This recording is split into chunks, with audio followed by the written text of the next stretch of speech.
Good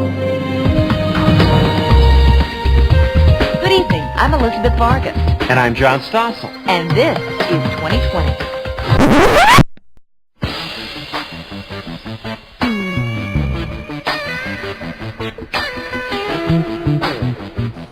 Today we have a special edition of 1919. I'm Johnny Stossel. You may have heard of my slightly famous and more successful half-brother, John Stossel.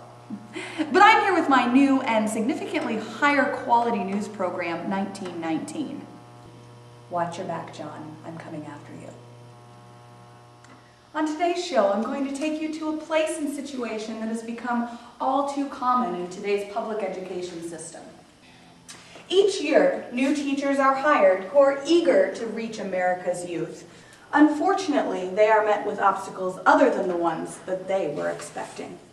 I came to McKnight Middle School and was thrilled to start teaching. I came in early to my classroom, but realized I didn't have any push pins, and I didn't know where to go find them in the building. I couldn't even start putting posters up on my walls. Stephanie's situation was a difficult one. With not enough supplies to sustain her eagerness to decorate her classroom, she found it very difficult to show the enthusiasm she had been harboring prior to that fateful pushpin-less day. I felt terrible, but how was I supposed to teach the students if I couldn't put my rule poster up on the wall? Edwin, too, found being in a new building frightening and unfamiliar. From a different industry other than teaching, I wasn't aware that there were limits to how many copies we could make. I had no idea what I was teaching tomorrow, let alone a week from now, which made it very difficult to plan ahead for what kind of copies I needed. At the end of September, I realized halfway through a class that I needed more copies of a handout. So I ran down to the staff room, and halfway through making the copies, my copy code ran out. I was out of copies, and so I still needed enough for the current class I was in. That really fried me. Unfortunately, new teachers are somewhat overwhelmed by where to look for new supplies or how to ration copies in the beginning.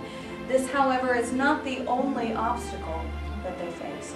Not only can a lack of materials be a problem, but so too can a lack of knowledge hinder a new teacher's enthusiasm.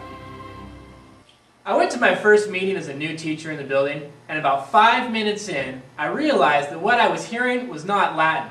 But these teachers were obviously planning something that I did not understand.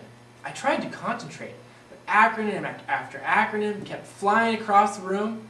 Words like NCLB, and AR, and PLC, and bliss, and lit, and lid, and kept doodling on my notepad until I could escape at the end of the meeting. I was so excited to teach that I really wanted to be involved with as much as I could to contribute to the building. I was asked to be on the reading committee, head up the annual fundraiser, and coach a sport, all within the first week. I was thrilled to be asked, but honestly, I didn't know how to say no. Everything kept piling up, and I realized that my students were no longer learning anything. They were just helping me make posters and run notes around the building. The stories you've heard here today are, unfortunately, all too common. With as many new teachers as are entering our workforce, society and public education needs to find a way to retain them and keep them charging ahead, for America's youth's sake. I'm Johnny Stossel for 1919, and please, give me something that resembles a break. How's that for a catchphrase, John? Good afternoon.